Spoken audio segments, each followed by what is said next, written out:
ಧ್ಯಾನ ಒಂದು ವಿಜ್ಞಾನವೋ ಅಥವಾ ಬರಿದೇ ನಂಬಿಕೆಯಾಧಾರಿತ ಆಚರಣೆಯೋ? ನಾನು ಚಿಕ್ಕ ಬಾಲಕನಾಗಿದ್ದಾಗ ನಿಯಮಿತವಾಗಿ ಒಂದು ಅಭ್ಯಾಸವನ್ನು ಮಾಡುತ್ತಿದ್ದೆ. ಅದು ನಿಖರವಾಗಿ ಏನೆಂದು ತಿಳಿಯದೆಯೇ ಆ ಅಭ್ಯಾಸದಿಂದ ಸಿಕ್ಕ ಅಂತಿಮ ಅನುಭವವು ನನ್ನನ್ನು ಅದರತ್ತ ಸೆಳೆಯಿತು ಮತ್ತು ನಾನು ಅದನ್ನು ದೀರ್ಘಕಾಲದವರೆಗೆ ಮಾಡುತ್ತಲೇ ಹೋದೆ. ನಾನು ಬೆಳೆದು ಹಲವು ವಿಷಯಗಳಿಗೆ ಒಡಿಕೊಂಡ ನಂತರವೇ ನನಗೆ ಅರ್ಥವಾಗಿದ್ದು ನಾನು ಮಾಡುತ್ತಿದ್ದದ್ದು ಧ್ಯಾನದ ಒಂದು ರೂಪ ಮತ್ತು ನನ್ನನ್ನು ಸೆಳೆದಿದ್ದ ಆ ಅನುಭವವೇ ಸಮಾಧಿ ಎಂದು. ನೀವು ಯಾವುದೋ ಪುಸ್ತಕವನ್ನು ಓದಿ ಅಥವಾ ಧ್ಯಾನದ ತರಬೇತಿಗೆ ಒಳಪಟ್ಟು ಧ್ಯಾನವನ್ನು ಮಾಡಬಹುದು. ನಿಮಗೆ ಹಲವಾರು ಅನುಭವಗಳು ಆಗಬಹುದು. ಆದರೆ ನೀವು ಕೆಲವೊಮ್ಮೆ ಕೆಲವು ಪ್ರಶ್ನೆಗಳನ್ನು ಎದುರಿಸುತ್ತೀರಿ. ಈ ಅನುಭವವು ಯಾವುದೋ ಒಂದು ನಂಬಿಕೆಯಿಂದ ಪ್ರೇರಿತವಾಗಿದ್ದೇ ಅಥವಾ ಒಂದು ನಿರ್ದಿಷ್ಟ ಅಭ್ಯಾಸದ ಸಹಜ ಪರಿಣಾಮವೇ?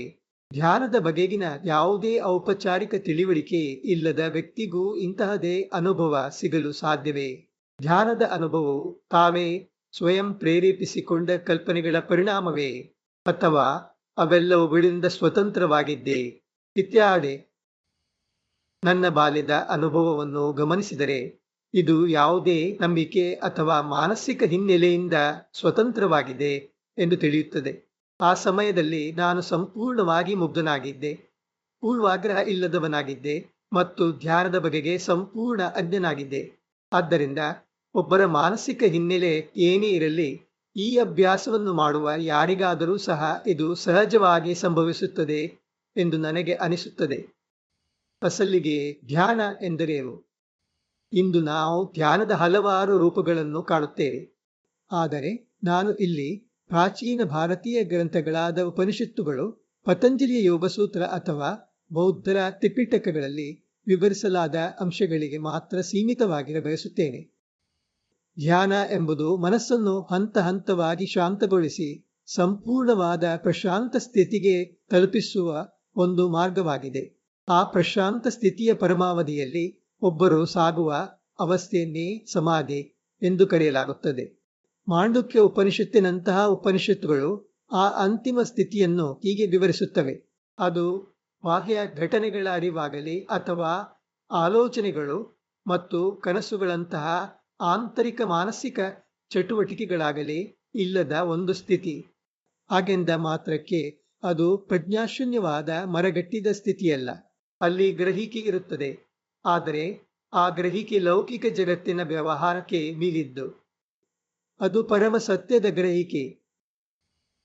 ಬೌದ್ಧ ತ್ರಿಪಿಟಕಗಳು ಸಹ ಇದನ್ನು ಮಾನಸಿಕ ಗಮನವನ್ನು ಹಂತ ಹಂತವಾಗಿ ಕಿರಿದಾಗಿಸುತ್ತಾ ಹೋಗಿ ಗ್ರಹಿಕೆ ಮತ್ತು ಗ್ರಹಿಕೆ ಶೂನ್ಯತೆ ಎರಡೂ ಇಲ್ಲದ ಸ್ಥಿತಿಗೆ ತಲುಪುವ ಪ್ರಕ್ರಿಯೆ ಎಂದು ವಿವರಿಸುತ್ತವೆ.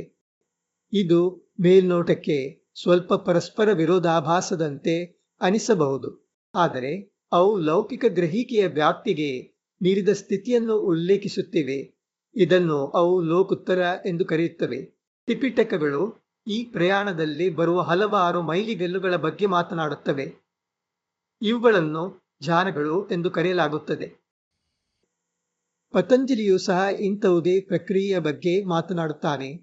ಅಲ್ಲಿ ಮನಸ್ಸನ್ನು ಒಂದು ದೀರ್ಘಾವಧಿಯವರೆಗೆ ಒಂದು ಗುರಿಯ ಮೇಲೆ ಕೇಂದ್ರೀಕರಿಸಲಾಗುತ್ತದೆ. ಅಂತಿಮ ಸಮಾಧಿ ಅಥವಾ ಸಂಪೂರ್ಣ ಪ್ರಶಾಂತ ಸ್ಥಿತಿಯನ್ನು ತಲುಪುವ ಮೊದಲು ಒಬ್ಬರು ಹಾದು ಹೋಗುವ 4 ಹಂತಗಳ ಬಗ್ಗೆ ಪತಂಜಲಿಯು ಮಾತನಾಡುತ್ತಾನೆ. ಈ ಪ್ರತಿಯೊಂದು ಹಂತದಲ್ಲೂ ಮಾನಸಿಕ ಚಟುವಟಿಕೆಗಳು ಕ್ರಮೇಣ ಕಡಿಮೆಯಾಗುತ್ತಾ ಬಂದು ಕೊನೆಗೆ ಬಹುತೇಕ ಶೂನ್ಯವಾಗುತ್ತವೆ. ಈ ಹಂತಗಳನ್ನು ದಾಟಿದ ನಂತರ ಏನಾಗುತ್ತದೆ? ಉಪನಿಷತ್ತುಗಳು ಇಡೀ ಅಸ್ತಿತ್ವದೊಂದಿಗೆ ಒಂದಾಗುವ ಅಂತಿಮ ಸಾಕ್ಷಾತ್ಕಾರದ ಬಗ್ಗೆ ಮಾತನಾಡುತ್ತವೆ.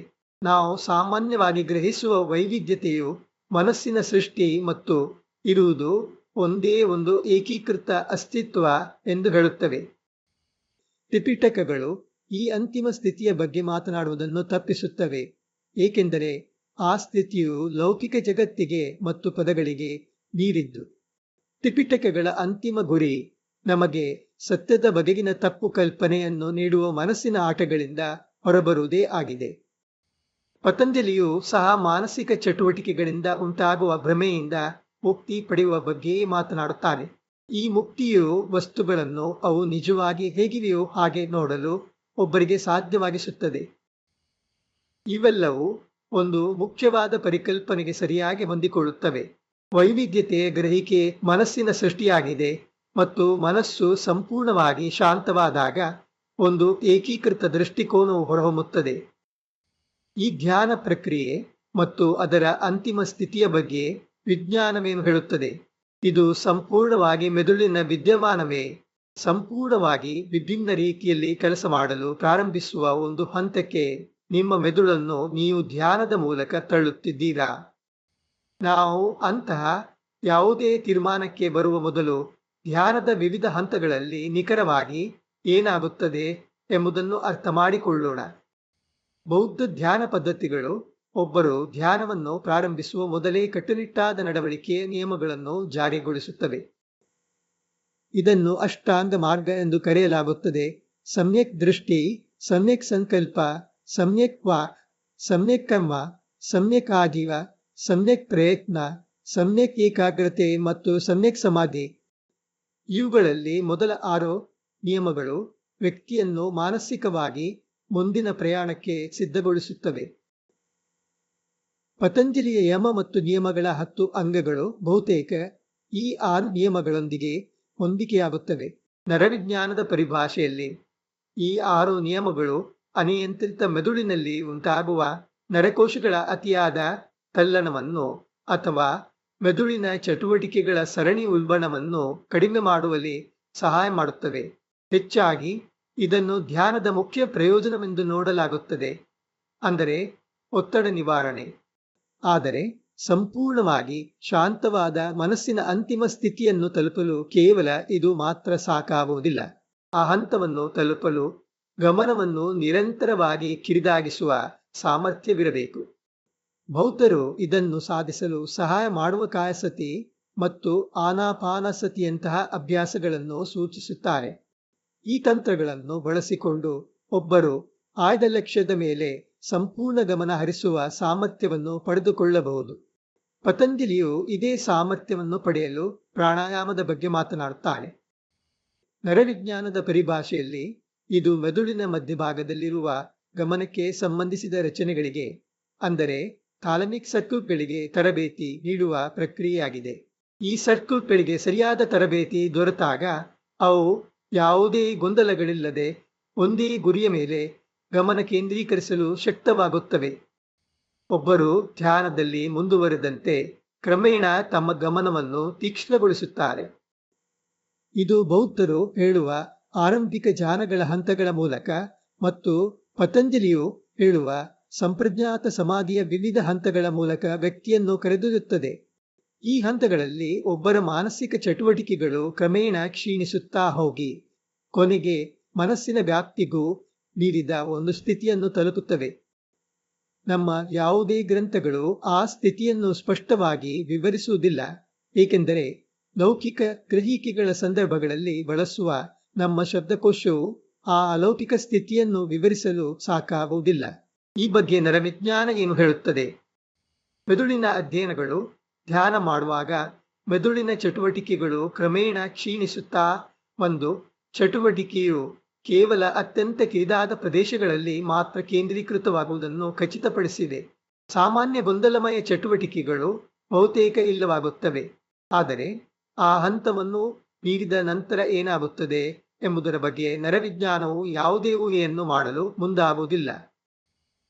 ಇವೆಲ್ಲವೂ ಈ ಅಭ್ಯಾಸಗಳಿಗೆ ಒಂದು ನಿರ್ದಿಷ್ಟವಾದ ಪರಿಣಾಮವಿದೆ ಎಂಬುದನ್ನು ಖಚಿತಪಡಿಸುತ್ತವೆ. ಆದರೆ ಈ ಪರಿಣಾಮಗಳು ಸಂಪೂರ್ಣವಾಗಿ ದೈಹಿಕವೇ ಅಥವಾ ಅವುಗಳಿಗೆ ಯಾವುದೇ ಪಾರಮಾರ್ಥಿಕ ಆಯಾಮಗಳು ಇವೆಯೇ? ವಿಜ್ಞಾನವು ಕೇವಲ ಭೌತಿಕತೆಗೆ ಸೀಮಿತವಾಗಿದೆ ಮತ್ತು ಅದು ಅದರ ಆಚೆಗೆ ಹೋಗಲು ಧೈರ್ಯ ಮಾಡುವುದಿಲ್ಲ. ಎಲ್ಲ ಪ್ರಾಚೀನ ಗ್ರಂಥಗಳು ಇದು ಕೇವಲ ದೈಹಿಕ ಸ್ಥಿತಿಯಲ್ಲ ಎಂದು ದೃಢಪಡಿಸುತ್ತವೆ. ಕೇವಲ ಭೌತಿಕ ನಿಯಮಗಳಿಂದ ವಿವರಿಸಲು ಸಾಧ್ಯವಾಗದ ಧ್ಯಾನದ ವಿವಿಧ ಉಪಲಬ್ಧಿಗಳನ್ನು ಅವು ಉಲ್ಲೇಖಿಸುತ್ತವೆ. ಉದಾಹರಣೆಗೆ, ಇಂದ್ರಿಯಗಳ ಮಿತಿಯನ್ನು ಮೀರಿ ಗ್ರಹಿಸುವ ಸಾಮರ್ಥ್ಯ, ಭೂತಕಾಲ ಮತ್ತು ಭವಿಷ್ಯತ್ತನ್ನು ಇಂಕಿ ನೋಡುವ ಸಾಮರ್ಥ್ಯ, ಇತರರ ಮನಸ್ಸನ್ನು ಓದುವ ಸಾಮರ್ಥ್ಯ, ಯಾವುದೇ ಪ್ರತ್ಯಕ್ಷ ಸಂವಹನವಿಲ್ಲದೆ ಇತರರ ಮನಸ್ಸಿನ ಮೇಲೆ ಪ್ರಭಾವ ಬೀರುವ ಸಾಮರ್ಥ್ಯ, ಪೂರ್ವಜನ್ಮಗಳ ನೆನಪು ಇತ್ಯಾದಿ. ನರವಿಜ್ಞಾನವು ಹೆಚ್ಚಾಗಿ ಇವುಗಳ ಬಗ್ಗೆ ಸಂದೇಹವಾದಿ ನಿಲುವನ್ನು ತಳೆಯುತ್ತದೆ ಮತ್ತು ಅವುಗಳ ಬಗ್ಗೆ ನಿರಾಕರಿಸಲಾಗದ ಪುರಾವೆಗಳನ್ನು ಕೇಳುತ್ತದೆ. ಆದರೆ ಅನೇಕ ಗಂಭೀರ ಧ್ಯಾನಿಗಳು ಇಂತಹ ಸಾಮರ್ಥ್ಯಗಳನ್ನು ಪ್ರದರ್ಶಿಸುವುದು ನಿಜ. ಇದು ಕಡು ಸಂದೇಹವಾದಿಗಳನ್ನು ಸಹ ಬೆರಗುಗೊಳಿಸುತ್ತದೆ. ನಾನು ಧ್ಯಾನದ ಬಗ್ಗೆ ತೆರೆದ ಮನಸ್ಸಿನ ನಿಲುವನ್ನು ತಳೆದಿದ್ದೇನೆ. ಇಂತಹ ಸಾಮರ್ಥ್ಯಗಳು ಸಾಧ್ಯ ಎಂದು ನನಗೆ ಮನವರಿಕೆಯಾಗಿದ್ದರೂ ಸಹ ಈ ಸಾಮರ್ಥ್ಯಗಳ ಸತ್ಯಾಸತ್ಯತೆ ಏನೇ ಇರಲಿ, ಧ್ಯಾನವು ಒಂದು ವಿಶಾಲವಾದ ಏಕೀಕರಿಸುವ ಪರಿಣಾಮವನ್ನು ಹೊಂದಿದೆ ಎಂದೇ ನಾನು ನಂಬಿದ್ದೇನೆ. ಅದು ಕಿರಿದಾದ ಸ್ವಕೇಂದ್ರಿತವಾದ ಗುರುತುಗಳನ್ನು ಮೀರಿದ ಏಕೀಕರಣವಾಗಿದೆ. ಆ ಉಪಲಬ್ಧಿಯೇನು ಖಂಡಿತ ಕಡಿಮೆಯಲ್ಲ. ನಿಮಗೆ ಹೇಗೆ ಅನಿಸುತ್ತದೆ? ನಿಮ್ಮ ವಿಚಾರವನ್ನು ಬರೆದು ತಿಳಿಸಿ. ಮತ್ತೊಮ್ಮೆ ಭೇಟಿಯಾಗೋಣ.